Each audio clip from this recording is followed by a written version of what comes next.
안녕하세요. 오늘도 와주셔서 감사합니다. 구독과 좋아요는 채널 운영에 큰 힘이 됩니다. 꼭 부탁드리며 오늘의 사연 바로 시작하겠습니다. 안녕하세요. 저는 곧 60을 바라보고 있는 남자입니다.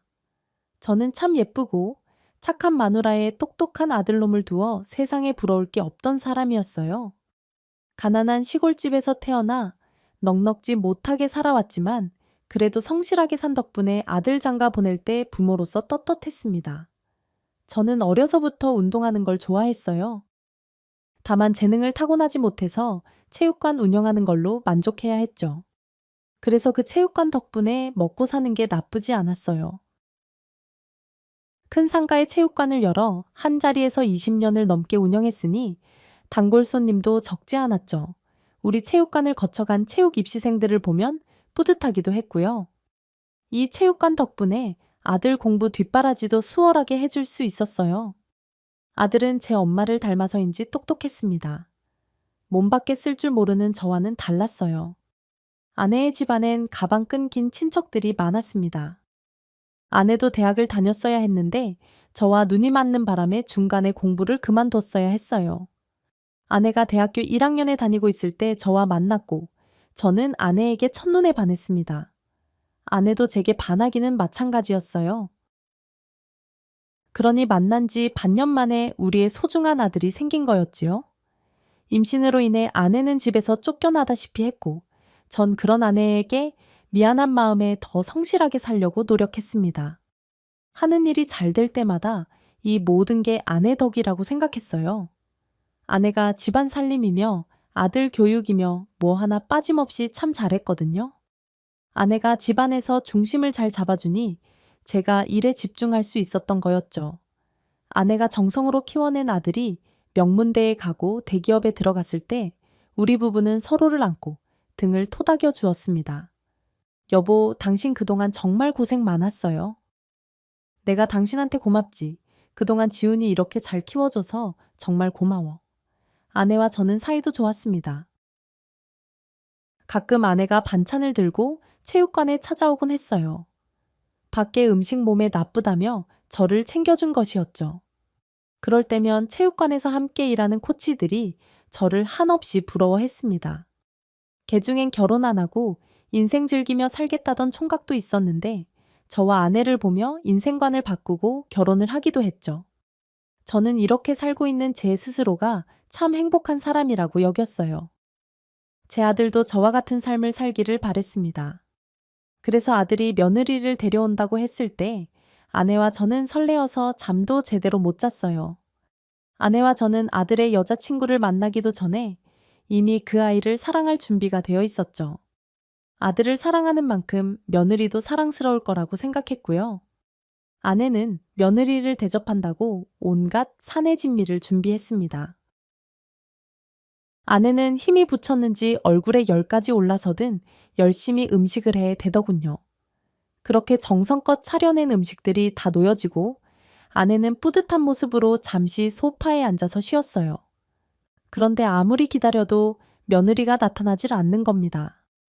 약속한 시간이 오후 1시인데 오후 2시가 다 되어 가도록 나타나질 않는 거였죠. 아들이 며느리를 마중 간다고 나간 지 이미 2시간도 넘은 시간이었고요.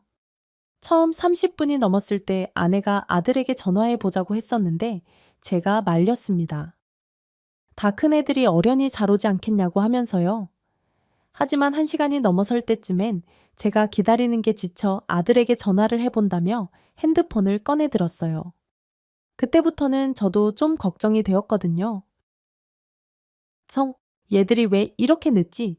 지훈이가 이렇게 연락도 없이 늦는 애가 아닌데 혹시 중간에 무슨 일이라도 생긴 건 아닌지 모르겠네.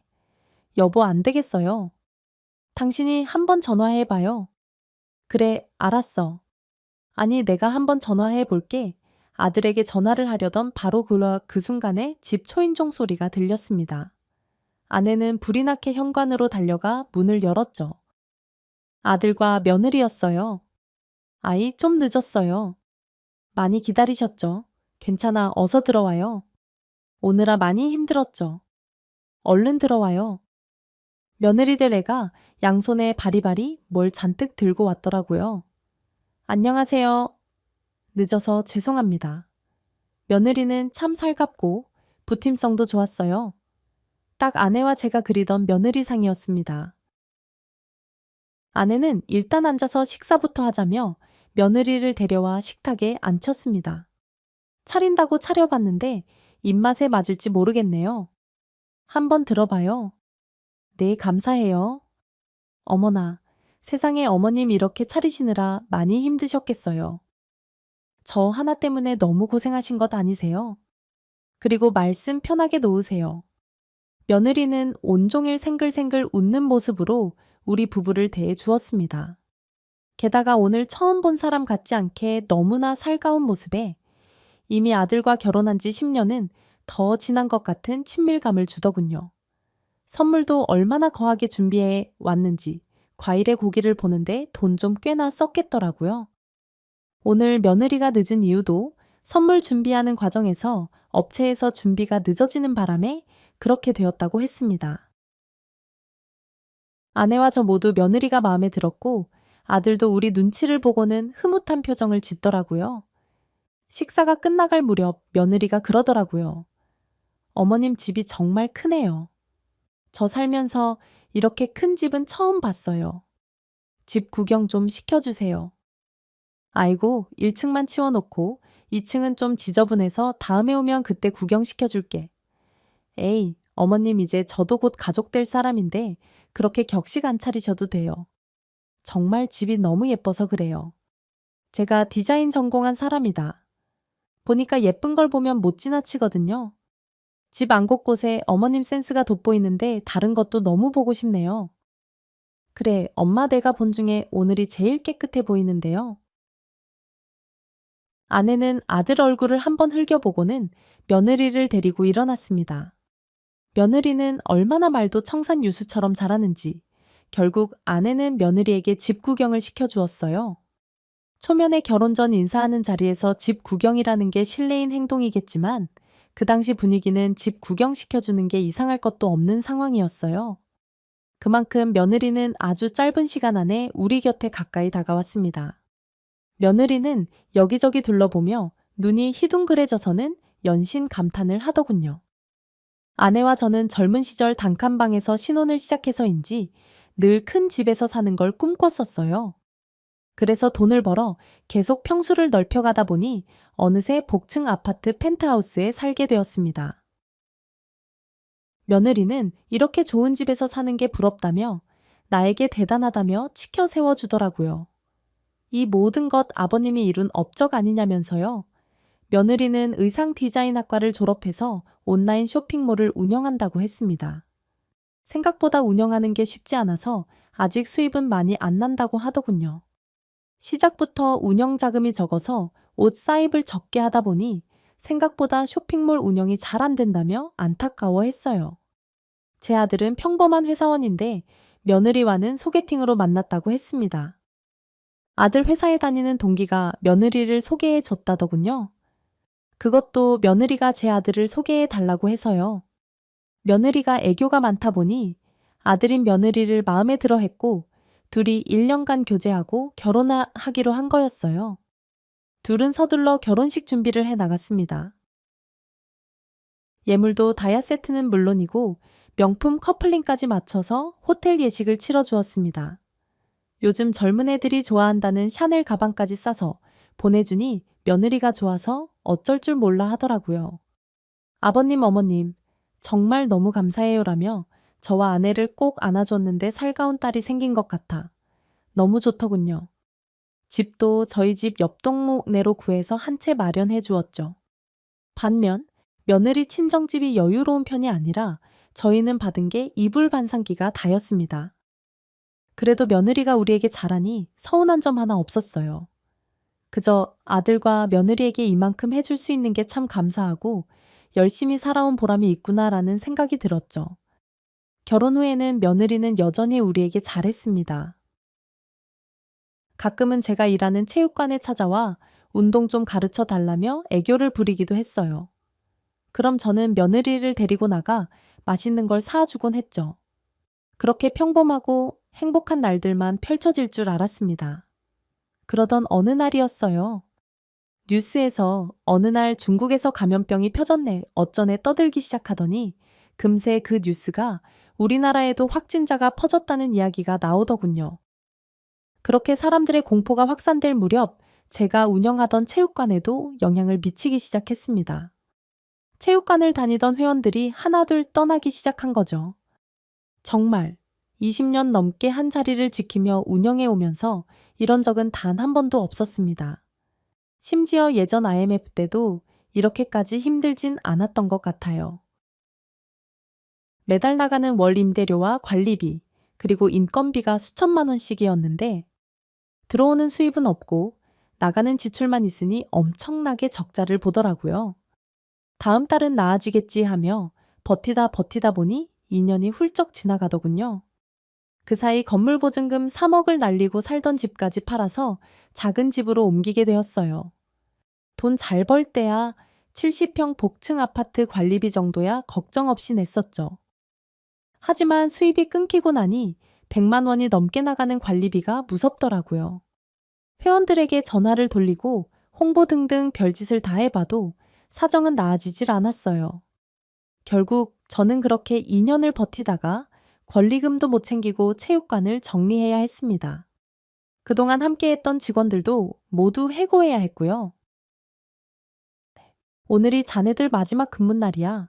아니, 내가 능력이 좋아서 자네들이랑 오래 함께 했으면 좋았겠지만 그러질 못해서 미안해. 퇴직금은 당장 주긴 어렵고 지금 집 내놨으니까 팔리는 대로 입금해 줄 테니까. 걱정들 하지 말고 다들 그동안 고생 많았어. 직원들 몇몇은 눈물바람을 하고 헤어지게 되었습니다. 직원들을 내보내고 다음날 짐을 빼려고 정리하는데 아들과 며느리가 찾아왔어요. 짐 빼는 거 도와준다고요? 아바 힘내세요. 다른 일 찾다 보면 더 좋은 일도 많을 거예요. 맞아요. 아버님 다른 체육관에 일자리 구해 보시는 건 어떠세요? 그 누구의 말도 위로가 되진 않았어요. 아빠로서 면이 안 서고 제 자신이 자꾸 초라하게 느껴졌죠. 아이들을 일찍 집에 보내고 아내와 남은 짐을 정리했어요. 아내가 제게 괜찮다고 말해주는데 그때는 그 말이 귀에 들어오지도 않더라고요. 집에서 매일 술을 마셨습니다. 복층 아파트는 원래 잘 안 팔리는데 때마침 산다는 사람이 있어서 시세보다 싸게 팔았습니다. 복층 아파트가 팔리자마자 직원들 퇴직금을 정산해 주었어요. 그리고 작은 집을 구해 이사를 들어가게 되었습니다. 작은 집으로 이사하던 날 아내는 이상하리 많지 조용했어요. 제게 위로도 질타도 그 어떤 말도 하지 않더라고요. 나 하나 믿고 시집온 아내에게 호강시켜 주겠다고 덩텅거렸던 과거의 내가 부끄러웠어요. 아내에게 많이 미안하기도 했고요. 그날 저는 속으로 정말 피눈물을 흘렸습니다. 이사를 모두 마치고 나자 퇴근한 아들과 며느리가 찾아왔어요. 그날 우리 부부의 집을 처음 본 아들은 무척 놀라더군요. 집에 비해서 짐이 너무 많아 보여요. 필요 없는 짐은 저희 집에 당분간 갖다 놓으셔도 돼요. 무슨 소리야?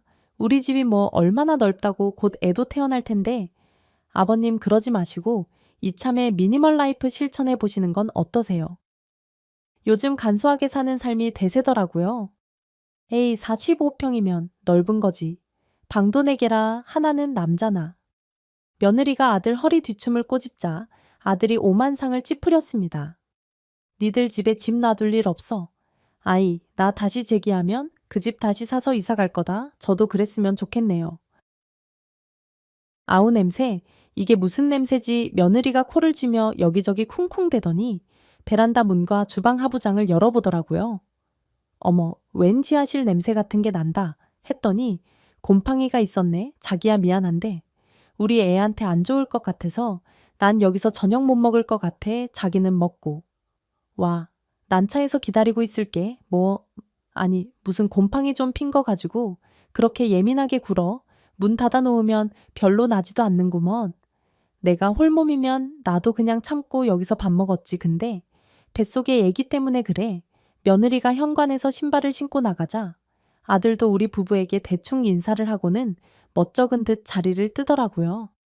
H은이가 좀 냄새에 예민해서 죄송해요. 엄마 아빠, 오늘 이사 도와드리지도 못해서 저녁이라도 한 끼 사 드리려고 했는데 제가 다음에 주말에 시간 내서 올게요. 아내는 아들 며느리의 행동에 어이없어 하며 대꾸도 안 하고 어안이 벙벙한 표정으로 지켜보기만 하더군요. 아들 며느리가 가고 나니 집안에 정막이 흘렀습니다. 그 정막을 깨고 아내가 말했어요. 힘든데 잠깐 침대에 허리 펴고 눕시다. 아내는 침대에 대자로 뻗어 누웠어요. 저도 그 옆에 나란히 누웠습니다. 그곳에 누워있으니 옛 생각이 나더군요. 처음 아내를 만나 단칸방에서 살던 신혼집이 떠올랐어요. 아늑한 느낌이 딱 그 집 같았지요. 여기 이러고 누워있으니까 옛날 생각나네. 그때 오류동의 그 단칸방 생각나요? 이 집은 그 집에 비하면 대거리네 방도 3개나 있잖아요. 당신 그 단칸방에서 방 5개짜리 대골 같은 집 사느라고 고생무진장했잖아. 아파도 링겔 맞아가며 체육관 나가고 그동안 일하느라 당신 고생 많았어요. 그러니까 이제 좀 쉬세요. 당신은 쉴 자격 있어 그 말을 조용히 듣고 있는데 눈가가 왜 이렇게 뜨거워지던지 등을 돌리고 누워 아내 몰래 눈물을 훔쳤습니다. 저는 아내 말대로 당분간은 쉬면서 앞으로 어떻게 지낼지 계획을 좀 짜봐야겠다는 생각이 들었어요. 제가 며칠 생각에 잠겨 있던 사이 아내는 저 대신 일을 하겠다며 나가서는 한 번도 해보지 않은 건물 청소 일을 시작했습니다. 하지만 일주일 만에 허리를 다쳐서 돌아와야 했죠. 저 화장실 청소 중에 미끄러져 넘어졌거든요. 여보 미안해요. 안 그래도 당신 힘든데 내 몸까지 이렇게 돼서. 아니야? 아니 내가 더 미안하지. 내가 정신 차리고 다른 일 빨리 구했으면 당신이 이렇게 다칠 일도 없었을 텐데. 내가 미안해. 여보 저는 아픈 아내를 뒤로하고 뭐라도 해야겠다 싶어서 아르바이트 자리를 알아보았습니다. 미래 계획은 잠시 접어두고요. 정처 없이 집을 나와 상가 주변을 돌아다녔어요. 아르바이트 전단지 붙은 게 있으면 일자리를 구하려고 했습니다. 그런데 음식점들도 다들 장사가 안 되는지 파리만 날리더군요. 다시 한번 체육관이 떠올라 가슴이 아팠어요. 그렇게 아무 생각 없이 걷다 보니 꽤 멀리까지 걸어왔더군요. 집에서 걸어서 한 30분 정도 떨어진 옆 동네였어요. 그런데 그 동네에 희한하게 장사가 잘 됐는 집이 하나 있었습니다. 야, 사람들 감염병이다. 뭐다 해도 먹고 싶은 거 못 참고 먹으러 오나 보네. 그 식당은 정말 맛집이었는지 사람들이 바글바글 했습니다. 게다가 유리문 앞에는 구인 공고까지 붙어 있었어요. 저는 사막에서 바늘이라도 찾은 것처럼 기쁜 마음으로 얼른 그 식당으로 들어갔습니다. 제가 나이는 좀 있어도 운동하던 사람이라 체격이 좋다. 보니 그 식당 사장님이 마음에 들었나 봐요. 오늘부터 당장 일해줄 수 있냐고 하더라고요. 저는 그곳에서 일을 시작하게 되었어요. 갈빗집에 숯불 넘는 일이었는데 시급이 꽤 좋았습니다. 식당 뒤편에서 숯불을 피우는 게 편한 일은 아니었어요. 연기에 먼지를 뒤집어 써가며 숯불을 피워서 나르는 일이라 화상 위험도 있고 숨쉬기도 불편했죠. 하지만 이 시국에 이런 일이라도 하게 된 것에 감사했어요. 게다가 오랜만에 몸 써가며 일하고 나니 뿌듯했습니다. 집으로 돌아가니 아내가 놀라더라고요. 당신 이게 무슨 냄새예요? 당신 머리에서 숯불 냄새가 나요. 나 오늘부터 갈빗집 숯불 알바 시작했어. 힘든 일 아니에요. 이 세상에 안 힘든 일도 있나? 그래도 이 시국에 장사 잘 되는 고깃집이 있어서 나 같은 사람도 일할 수 있어서 뭐 다행이지. 그래도 숯불 다루는 거 위험하니까 조심해요.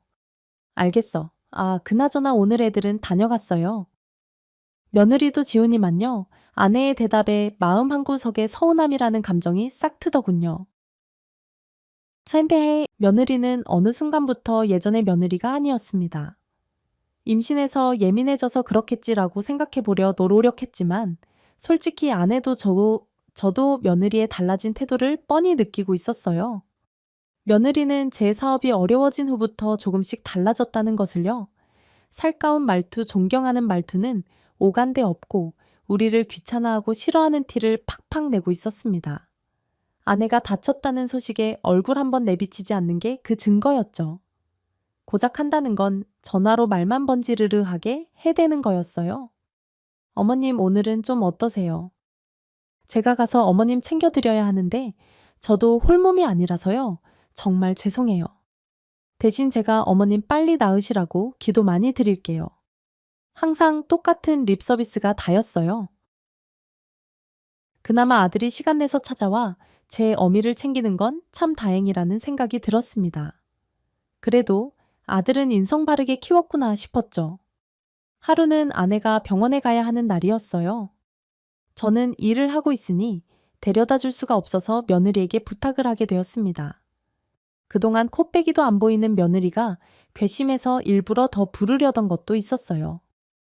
그래도 시아버지인 제가 직접 며느리에게 부탁하면 한 번 정도는 들어주겠지 하는 마음으로 전화를 했습니다. 오늘 너희 시어머니가 병원에 가야 하는데 내가 오늘 일을 나가야 해서 말이다. 혹시 네가 시간 괜찮으면 대신 가줄 수 있냐 어머, 아버님 일 시작하셨어요. 무슨 일이요? 그냥 뭐 소일거리지. 아무튼 오늘 시간 괜찮니? 어쩌죠? 제가 요새 좀 바빠서요. 며느라, 너 임신 전에 퇴사하지 않았냐? 요새 다시 일하는 거야. 아니요, 제가 임신 중인데 무슨 일을 할 수가 있겠어요. 하긴 이것도 일이라면은 일인가 저 오늘 태교 요가 가야 되거든요. 그러니까 어머님 병원 시간을 바꾸던지 아니면 아버님이 아르바이트를 빼고 가시던지 해보세요. 그리고 제가 홀몸도 아닌데 이런 부탁하시는 거 좀 불편하네요. 너무나 단칼에 거절하는 며느리의 태도에 뭐라고 대꾸할 새도 없이 며느리는 바쁘다며 전화를 끊었습니다. 제가 큰 집에서 살고 체육관 일도 잘 될 때는 며느리가 가니고 쓸 깨고 내줄 것처럼 잘했었어요. 그런데 체육관이 망하고 사는 게 변변치 않아지니 우릴 은근 무시하는 것 같았죠. 이게 다 체육관 건사를 제대로 못한 내 탓인 것만 같아서 너무 속상하고 자존심도 상했습니다. 결국 아내는 예전 아파트 이웃 주민이었던 아내의 친구의 도움을 받아 병원에 가게 되었습니다. 며느리가 저렇게 행동하는 데는 제 아들 탓도 있는 것 같아서 제가 아내 앞에서 아들놈 탓을 해댔습니다. 며느리가 저렇게 우릴 무시하는 게 우리 아들 탓도 있어. 며느리가 저렇게 행동하는데도 지훈이가 그런가 보다 하고 넘어가니까. 며느리가 우릴 우습게 보는 거잖아. 여보, 무슨 말을 또 그렇게까지 해요? 애들이 뭐 일부러 그랬겠어요?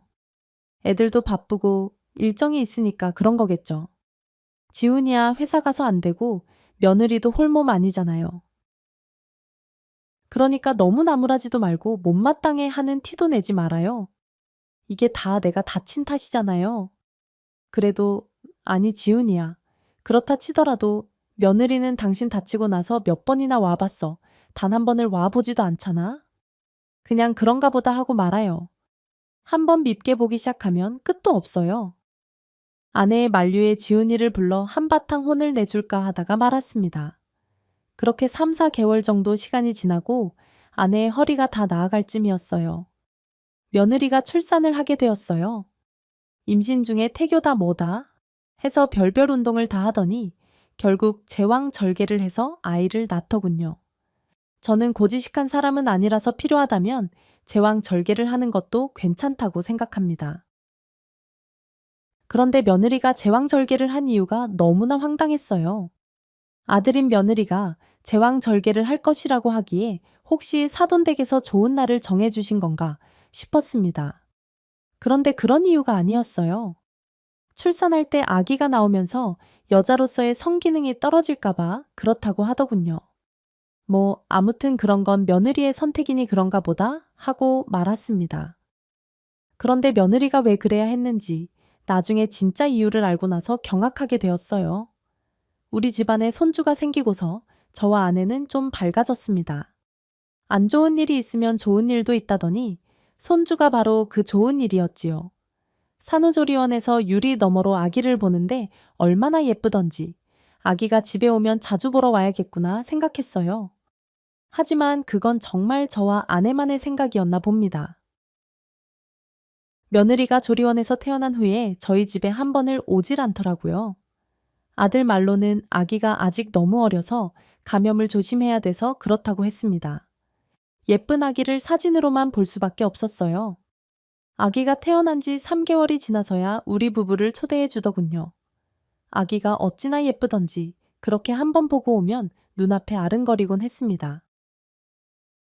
식당에서 일하면서도 우리 연배 손님들이 손주 사진을 서로 보여주며 자랑할 때 우리 손주가 생각나서 절로 미소가 지어지곤 했지요. 나 이번 주에도 손주 보러 아들네 가야 돼. 저번 주에도 다녀왔다며. 뭘 그렇게 자주 가. 우리 며느리가 아기 어릴 때 잠깐 일하고 자주 와서 보라고. 그러네 사실 그 말은 핑계고 지들 쉬게 애 좀 봐 달라는 거지. 뭐? 그래도 자기네는 며느리가 시부모한테 잘하잖아. 아무튼 며느리 참 잘 뒀어. 그런 이야기를 듣고 있자니 씁쓸했습니다. 우리 며느리와는 너무 상반되다 보니 더 그랬어요. 지난주에 아내가 며느리에게 전화를 해서 아기 보러 가도 되냐고 물은 적이 있었습니다. 그런데 처음에는 안 된다던 며느리가 갑자기 된다고 태도를 바꿔서 아기를 보러 오긴 했어요. 이번 주 주말에 오신다고요? 아, 제가 요새 몸이 좀 힘들어서 안 될 것 같아요. 죄송해요. 어머님, 어머? 그러니 애 보느라 많이 힘든가 보구나. 그럼 안 되겠네? 아기 옷이랑 이것저것 샀는데, 아, 그러셨어요? 그럼 남편 통해서 받아오라고 할게요. 아니다. 됐어 그냥 반품했다가 다음에 네가 오라고 할 때 그때 다시 사서 가던지 하마 그게 언제가 될지 모르겠지만 아니에요. 어머님 뭘 그렇게 귀찮게 반품했다가 다시 사고. 그러세요. 이번 주에 그냥 저희 집에 오세요. 그때쯤 되면 제 몸도 좀 나아질 거예요. 그래도 어머님이 우리 아기 위해서 사오신 성의가 있는데 제가 힘들어도 어머님 아버님 초대하는 게 맞죠. 정말 울며 겨자 먹기로 아들네 집에 가게 되었어요. 선물을 받은 며느리는 잠시 입이 귀에 걸렸지만 우리 부부를 대접하는 건 싫었는지 저녁 먹을 시간이 되자 갑자기 배가 아프다며 식사는 다음에 하자고 하더라고요. 솔직히 며느리 속이 훤히 보였지만 아들 부부 싸움에 실마리를 주고 싶지 않아서 그런가 보다 하고 나왔어요. 며느리 눈치가 보여서 아기도 못 보는 처지가 처량하게 느껴져서 손님들 대화에 속이 쓰린 거였죠. 그러던 어느 날 충격적인 비보를 듣게 되었습니다. 제 하나뿐인 형이 죽었다는 소식이었어요. 형의 시신이 한국으로 오고 있다고 했습니다. 제 형은 형수님과 미국으로 건너가 살다가 그곳에서 이혼을 하고 외로운 삶을 살고 있었어요. 지금 형과 안부 전화를 주고받곤 했는데 목소리에서 외로움이 묻어나곤 했죠. 형님, 이제 그만 한국으로 들어와서 사는 게 어때요? 아, 이제 와서 무슨 한국에 가봐야 아는 사람도 없는데, 뭐 일도 여기서 하는 게 보수도 더 좋고, 살던 대로 난 여기서 사는 게 편하다. 거참 고집 그만 부리고, 내 옆에 와서 살라니까 그러네. 거기 낯선 외국 땅에 아무리 오래 살아봐야 형님은 그냥 이방인 아니요. 말년에 몸 아프고, 그러면 병원비도 많이 들 텐데, 이제 그만 은퇴하고 넘어와요. 내가 이래봐도 약 먹는 것도 하나 없고 은근 건강 체질이야. 너나 몸 건강 잘 챙겨. 그나저나 네 형수는 연락 온 적 없지. 형수님이 나한테 연락 올 일이 뭐가 있어요. 노란머리 남자 좋다고 간 사람을 형님 여직 형수한테 미련 있수. 미련은 무슨 야 이놈아 헤어진 지가 언젠데이 그러니까요. 헤어진 지가 언젠데. 아직도 형수 안부를 묻고 그래 아이 설마 그래서 아직 그 외국 땅에 살고 있는 거요. 형수가 돌아오기라도 할까봐 형수님은 바람이 나서 형님을 떠나셨어요. 결혼 10년 만에 형수님이 임신을 하고 형님은 날아갈 듯 기뻐했어요. 하지만 출산하는 날 노란머리에 아기가 나왔다고 하더군요. 형수님이 결혼 10년 만에 바람이 난 거였어요. 형님은 자신이 용서해 줄 테니 형수님에게 돌아오라고 했습니다. 아기도 자기가 키우겠다고요. 하지만 형수님이 애 아빠를 찾아갔다고 했죠. 그 후로 형님은 미련을 버리지 못한 채 형수님이 돌아오기만을 바라며 살아간 것 같아요. 형수님이 형님을 떠난 후 미안함에 제게 가끔씩 연락해서 미안하다며 형님을 잘 챙겨달라고 했던 적이 있었습니다. 3, 4년에 한 번씩이요. 그런데 그마저도 제 나이 50줄에 들어서면서부터는 한 번도 연락이 온 적이 없어요. 그럼에도 불구하고 형님은 제게서 형수님의 연락을 묻곤 했죠. 제 형은 참 불쌍한 사람입니다. 이 세상에 다시 없을 해바라기 로맨스를 꿈꾸는 남자인데 여자를 잘못 만난 거죠. 사실 형수님 입장도 이해가 안 가는 건 아니었어요. 형님이 미국에서 오토바이 사고로 남자 구실을 할 수 없게 된 거였으니까요. 아기를 너무도 원했던 형수님은 다른 방법을 택한 것뿐이었죠. 최대 그 희생양은 형님이 된 거였고요. 그랬던 형님이 돌아가시고 그 시신이 한국으로 건너오고 있다는 연락을 받았으니 그 충격에 이루 말할 수 없었습니다.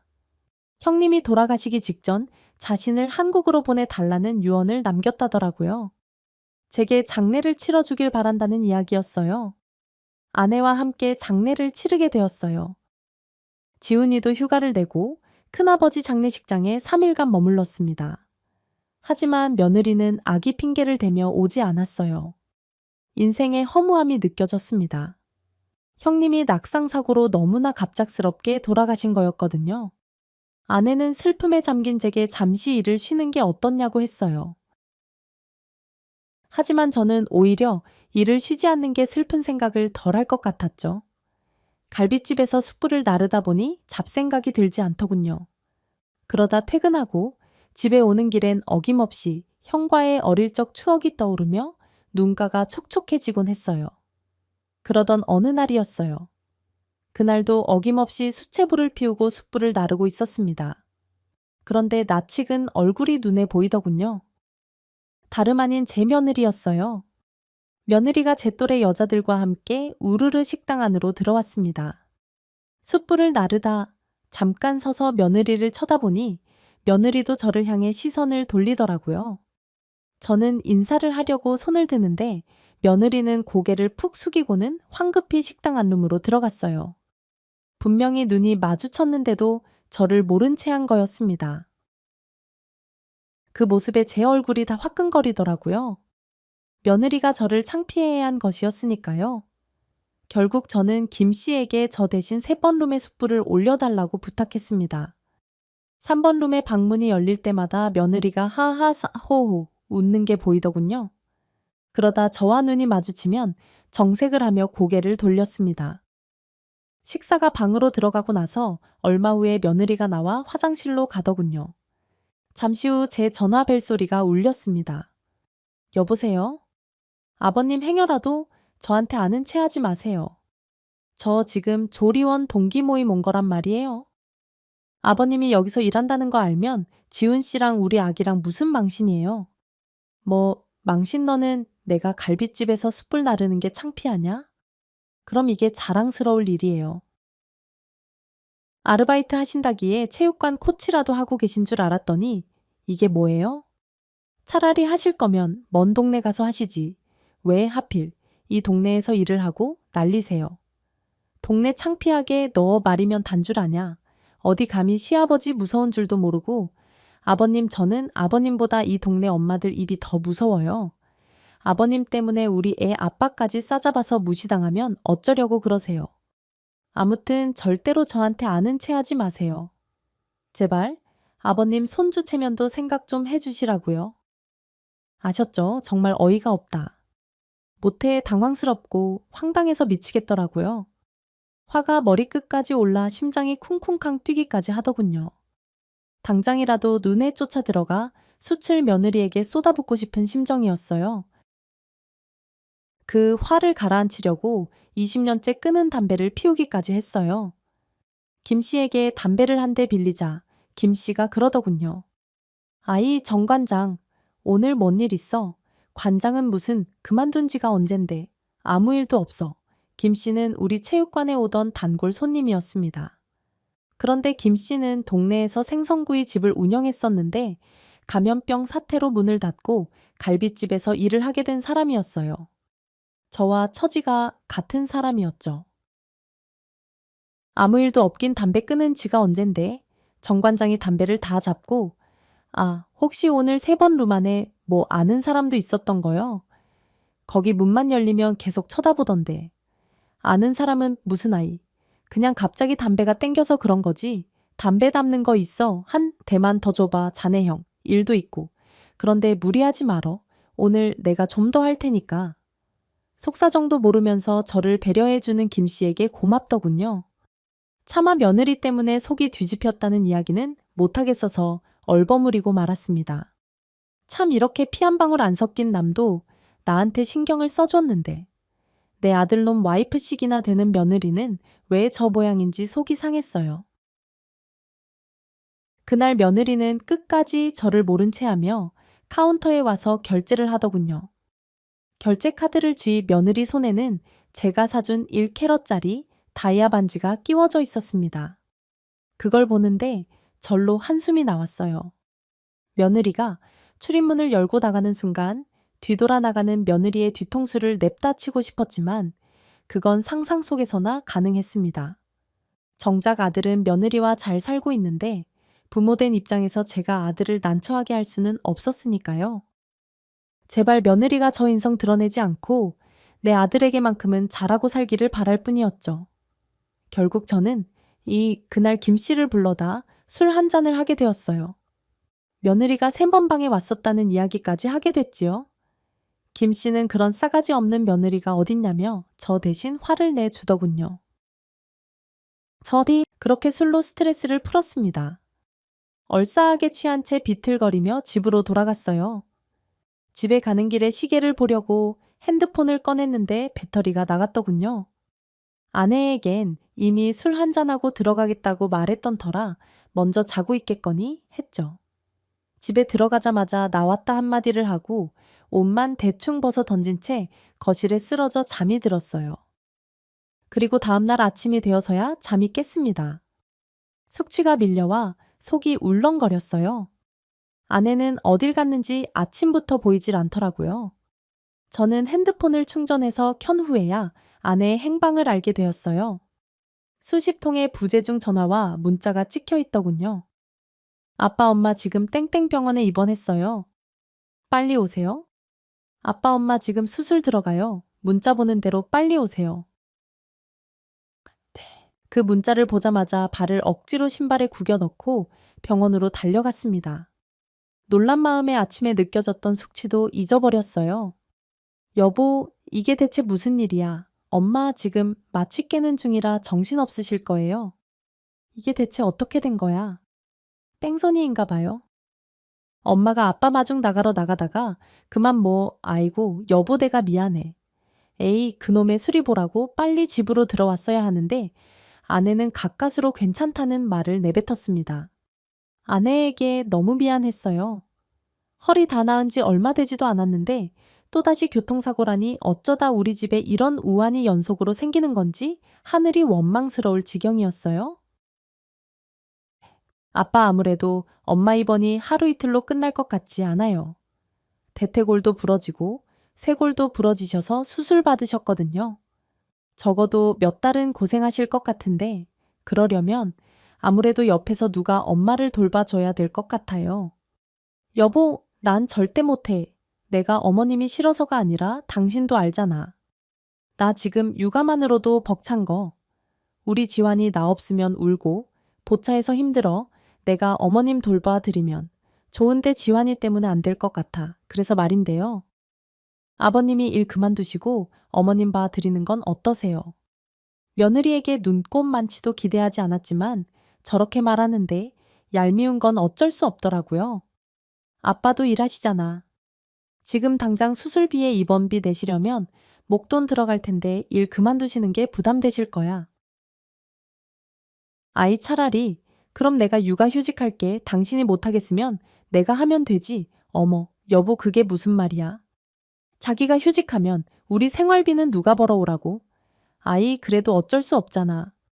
당장 엄마 옆에 누군가는 있어야 하는데 됐다.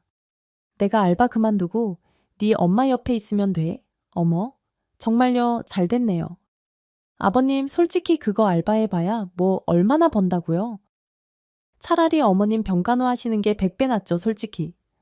어머님 이렇게 되신 거 아버님 탓도 많은데 아버님이 책임지시는 것도 맞고요. 뭐라고? 아, 얘기 못 들으셨어요?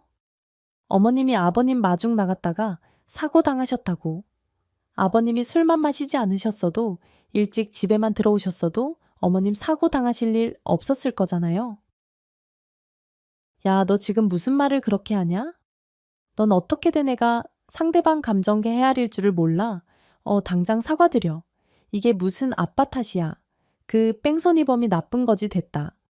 그만해라. 며느리 너더러 병원 오라고 안 할 테니까. 걱정 붙들어 매 네 엄마 병수발 내가 할 테니까. 너도 육아휴직 할 것 없다.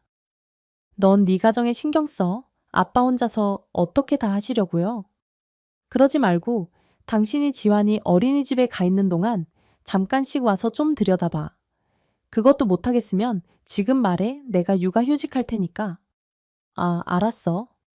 내가 가끔 병원에 올게 며느리가 병원에 온다고 했지만 사실 기대하지도 않았습니다. 일주일에 한 번 겨우 병원에 와서는 잠깐 엉덩이 붙이고 가는 시간에도 온갖 짜증은 다 내고 가더군요. 차라리 안 왔으면 싶을 만큼 아내와 저를 불편하게 하더군요. 냄새 옆에 아줌마 똥 쌌나 봐. 내가 이래서 병원 오기 싫다니까 얘 조용히 좀 해라. 너 무슨 말을 그렇게 하니? 여기 아픈 사람들 있으니까 당연히 그럴 수 있는 건데 너는 평생 안 아플 줄 알아? 그렇게 말 함부로 하지 말거라. 어머님 지금 어머님 병간호 온 저한테 아프라고 저주하시는 거예요. 냄새 나니까 난다고 한 건데 그게 나쁜 건 아니잖아요. 아유, 내가 쟤한테 뭔 말 한마디를 못하겠네 얘. 너 지환이 데리러 갈 시간 안 됐니? 그만 가보거라. 지환이 보느라 바쁠 텐데 굳이 여기 올 것 없어 정말이죠. 분명히 어머님이 저 오지 말라고 하신 거예요. 나중에 딴소리 하지 마세요. 괜히 저랑 지환이 아빠 싸움 나니까 아내는 기가 차서 말도 안 나오는지 에휴 하고 신음소리를 내며 고개를 돌리더라고요. 며느리는 딱 2번 왔는데 그중에 한 번 왔을 때는 향수에 화장을 잔뜩 하고 와서 병실 사람들이 전부 한 소리씩 했었습니다. 병실 사람들 보기도 창피하고 정말 아내 말대로 안 왔으면 싶더라고요. 와, 봤자 별로 도움되는 것도 없었고요. 그렇게 화장에 향수를 뿌리고 와서는 조리원 모임 가야 된다면서 급하게 나가는데 조리원 안 가본 사람은 어디 서러워서 살 수가 있나 싶었습니다. 아들은 주말마다 제 엄마 걱정된다며 하루도 빠짐없이 들렸어요. 하루는 병원비 중간 정산을 하려고 통장을 집에서 챙겨온 날이었습니다. 웬일인지 그날 며느리가 일찍부터 병원에 왔더라고요. 아들이 시켜서 제가 먹을 음식들을 챙겨온 모양이었어요. 아버님 이거 김치랑 고추장이에요. 입맛 없을 때 드시라고 지원이 아빠가 싸가라네요. 그럼 전 이만 가볼게요. 그래 고맙다. 그런데 잠깐만 너희 시어머니 좀 보고 있어라. 내가 병원비 납부 좀 해야 해서 잠시 은행에 좀 다녀오마. 인상을 찌푸리며 손목시계를 보던 며느리가 저를 쳐다도 안 보고 말하더군요. 아, 알았어요. 빨리 갔다 오세요.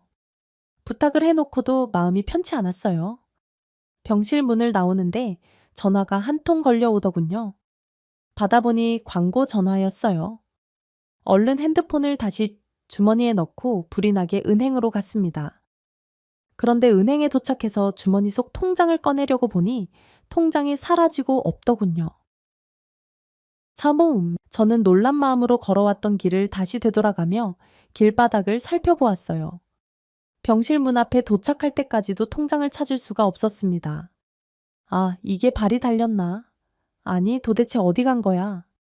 그런데 그때 며느리가 병실 문 바로 앞에 서 있더군요. 그리고 며느리의 손에는 제 통장이 들려 있었습니다.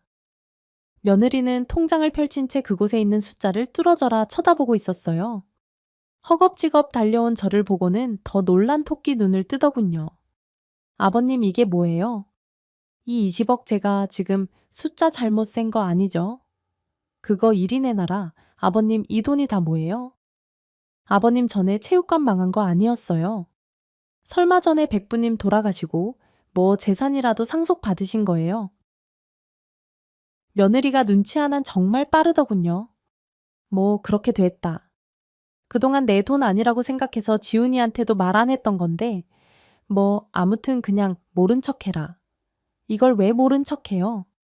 당연히 지훈 씨도 알아야죠. 아버님 돈이 곧 지훈 씨 돈인데 안 그래요. 아버님은 이렇게 큰 돈을 갖고 있으시면서 어쩜 갈비집에서 하루도 안 쉬고 숯불 알바를 다 하셨어요. 정말 대단하세요. 존경스러우세요. 일하는 어르신들 얼마나 보기 좋아요. 젊게 사시는 것 같고 저는 언제나 아버님을 존경하고 있었답니다. 아시죠? 제 마음 그럼요. 알죠? 며느리 마음 단 1분 1초 만에 무시하는 시아버지를 존경한다며 처세를 바꾸는 저 간사함을 당연히 알죠. 그때부터 며느리는 처음 우리 집에 인사 오던 날처럼 입안에 혀처럼 굴었습니다. 다음 날부터 하루도 빠짐없이 병원에 들리는 건 물론이고 안 하던 요리까지 해서 사내 진미를 가져와 바치기도 했어요.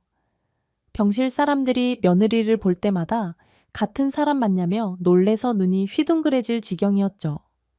갑자기 우리 부부에게 잘하는 며느리의 속이 훤히 보였지만 그냥 하는 대로 내비뒀습니다. 어디까지 이 통장에 충성을 바치나 한번 보자 하는 심정이었죠. 어머님 천천히 드세요. 어구어구 잘하셨어요? 여기 물도 드세요. 콕콕 씹어서 드셔야 소화도 잘 돼요. 며느리는 마치 제 아내의 시녀와도 같았어요. 얼마나 시중을 잘 드는지 제가 봐도 놀랄 정도였죠. 휴지가 필요하면 척척 대령하고 물이 빌 틈이 없이 부지런히 떠다 바쳤습니다. 아내가 퇴원을 하고 집으로 돌아오고 나서도 며느리의 효부 행동은 계속되었어요. 아내의 거동이 불편했는데 며느리가 화장실까지 모셔가니 한편으론 고마울 따름이었죠. 참돈이 뭔지 이게 힘이 대단하긴 한가 보다 싶었습니다. 그러던 어느 날이었어요.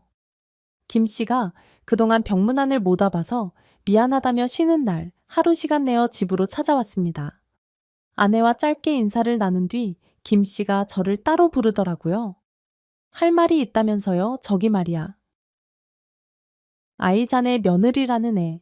아니 혹시 얘가 정관장네 며느리여? 김 씨가 뜬금없이 자기 핸드폰을 꺼내서 사진첩을 열어 사진 한 장을 보여주더군요. 그곳에 화장을 진하게 하고 챙이 넓은 모자를 푹 눌러 쓴 채 갈비를 먹는 여자는 다름 아닌 제 며느리였어요. 응, 맞아. 아유, 우리 며느리가 또 갈비집에 왔었어. 어, 아유, 오긴 왔는데, 아유, 웬 남자랑 같이 왔더라고. 자네도 알잖나. 내가 지훈이 어릴 때부터 봐서 얼굴 아는 거. 아니, 근데 지훈이가 아닌 다른 남자더라고.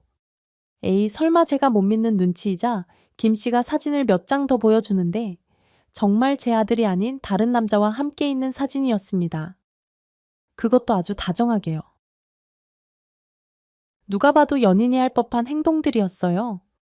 쌈을 싸 먹여주는가 하며 서로 눈웃음을 치는 것 하며 연인 분위기가 물씬 났지요. 그 중에 한 사진 속엔 며느리와 남자가 계산을 하고 문을 나서는 사진이었는데 그 남자가 내 며느리의 엉덩이를 만지는 사진이었습니다. 또다시 심장이 뛰더군요. 며느리가 제게 전화를 걸었던 그 갈비집에서처럼이요. 아무리 미친 망가지처럼 날뛰는 며느리였지만 내 아들을 기만하는 건 절대로 그냥 넘어가면 안 되는 일이었어요. 아이, 그나저나 자네 며느리 겁도 없어. 이렇게 훤한 대낮에. 아이, 그것도 자기 시아버지가 일하던 식당에서 말이야. 아, 이게 말이 되는 거야.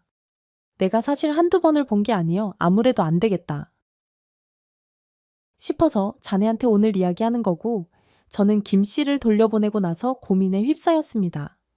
그 갈비집이 얼마나 맛있으면 내가 일을 그만두자 불륜남을 데려와서 몰래 갈비를 먹고 가는 건지 정말 겁도 없더라고요. 그런데 한 가지 더 신경 쓰이는 건 상대 불륜남이었어요. 왜냐하면 제 손주와 너무나 닮은 인상 때문이었죠. 제 아들과 며느리는 모두 진한 쌍꺼풀이 있는데 이상하게 손자만 외꺼풀이어서 이상하다고 생각했었어요. 그런데 딱 그 남자가 외꺼풀이더군요. 그걸 본 순간 촉이 오더라고요. 저는 결국 고민 끝에 아들에게 이야기를 꺼냈습니다. 아들은 김 씨가 보내준 사진을 보게 되었고 특별히 어떤 반응을 보이지 않더군요. 아빠 미안해요. 이런 사진이나 보시기에 해서 제가 부족한 탓인가 보네요. 아무튼 잘 알겠으니까 너무 걱정하지 마세요. 제가 해결할게요. 그렇게 며칠 아들네는 조용했습니다. 아들이 이대로 모른 척 묻고 가려는 건가 싶어 걱정되는 마음도 들었어요. 이렇게 한번 신뢰가 깨졌는데 다시부터 사는 게 어디 쉬운 일인가요? 하물며 제 아들이 그런다고 생각하니 부모로서 마음이 답답할 뿐이었죠. 얼마 후 온 가족의 집에 모인 날이었습니다. 제가 아이들에게 할 말이 있다며 불러 모았거든요. 며느리는 내심 뭐라도 기대한 듯 입이 귀에 걸려서 집으로 찾아왔더라고요. 아마 재산 증여를 염두한 것 같았어요. 제가 아이들에게 말을 꺼내려고 하자 아들이 먼저 선수를 치더라고요. 아빠, 엄마, 저 사실 요즘 회사가 많이 힘들어졌어요. 세모 아마 이번에 구조조정 할 것 같은데 어쩌면 제가 그 대상이 될지도 몰라요. 아니, 제가 그 대상이에요. 미안해, 여보, 내가 능력 있는 사람이 못 돼서. 아니, 여보, 그렇게 힘든 일이 있었으면 일찍 얘기하지. 당신한텐 든든한 아버님, 어머님이 계신데 무슨 걱정이야. 괜찮아, 일이야. 금방 또 구할 수 있겠지? 그렇게 말해. 준이, 고맙네. 난 당신이 너한테 크게 실망할 줄 알았는데 그나저나 네가 마음고생이 심했겠구나. 네가 회사에서 나와야 될 줄 알았으면 내가 네 몫을 좀 남겨두는 건데 미안하다. 네, 그게 무슨 말씀이세요? 참봄, 아버님 지원이도 들어서 알지. 아마 지환이 엄마가 말했을 거다. 내가 형님에게 받을 재산이 좀 많아. 아이, 그런데 난 그 돈 내 돈이라고 생각한 적 없다. 그래서 사실 다 기부했다고. 오늘 너희들에게 얘기해 주려고 했다. 그러니 재물에 눈독 들이지 말고 열심히들 살라고 말이야. 제가 말을 마치자마자 며느리가 빽하며 소리를 질렀습니다. 뭐라고요? 아니, 아버님, 어떻게 저한테 상의 한마디 없이 그렇게 혼란 기부를 하실 수가 있으세요? 지금 당장 지환이 아빠 퇴사해야 된다는데 그럼 우린 어떻게 살라고요? 당신 회사 퇴사하면 나랑도 끝일 줄 알아. 너 방금은 지훈이가 회사 새로 구하면 된다고 얘기해 놓고 손바닥 뒤집듯 이게 무슨 막말이야. 쟁펑, 끝이라니. 그럼 지훈이랑 이혼이라도 하겠다는 얘기야. 그까진 이혼이 대수예요. 돈 한 푼 없는 거지 됐다는데. 아, 짜증나. 그럼 그동안 내가 수발든 거. 그거 일당으로라도 계산해서 줘요.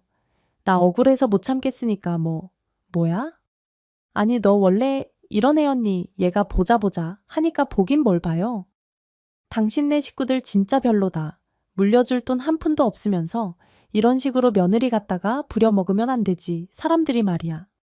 양심이 있어야지. 누가 너한테 우리 돌봐달라고 하던 네 발로 와서 해놓고는 그게 다 헛된 욕심 탓 아니냐.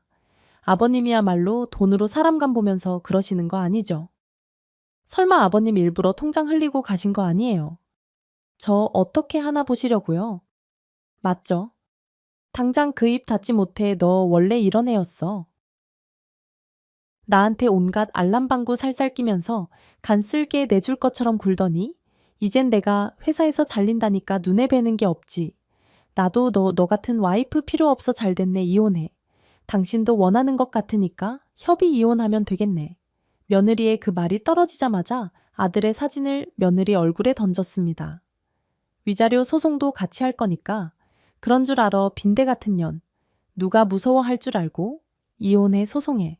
나도 어차피 빈털털이랑 오래 갈 생각 없었어. 그날 아들과 며느리는 완전히 갈라졌어요. 아들은 위자료 소송에서 3천만 원을 받았습니다. 이혼 판결이 나던 날에 저는 법원 앞에 서 있었습니다. 며느리가 저를 보며 눈을 흘기더군요. 아버님, 멍청한 아버님 덕분에 아들 며느리 이혼하니까 좋아요. 며느리가 비아냥대며 말하더군요. 오, 저도 그 말에 화답해 주었어요. 며느라, 이 중에 너보다 멍청한 사람은 아무도 없다. 내 아들은 내 불륜 사실을 알고도 너한테 한 번 더 기회를 줬던 거야. 내 아들이 퇴사했다고 했을 때 네 태도에 따라 이혼 여부를 결정하려고 말이다. 그런데 그 기회를 알린 건 너지. 그게 무슨 말이에요. 나 연봉 인상해서 재계약했어. 사이에 긴 거짓말이고 당연히 아버지가 전 재산 기부했다는 것도 다 사실 아니야.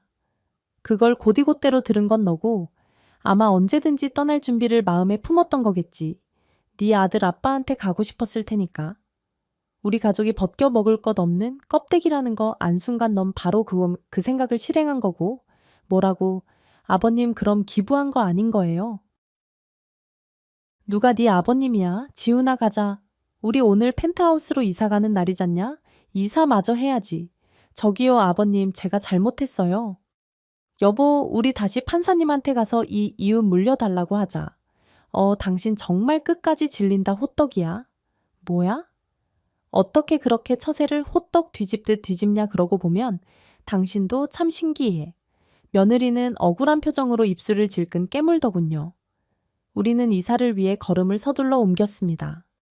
형님이 남겨주신 재산 덕분에 못된 며느리에게 한 방 먹일 수 있었지만 저는 아까 말씀대로 정말 이게 제 돈이라고 생각하지 않습니다.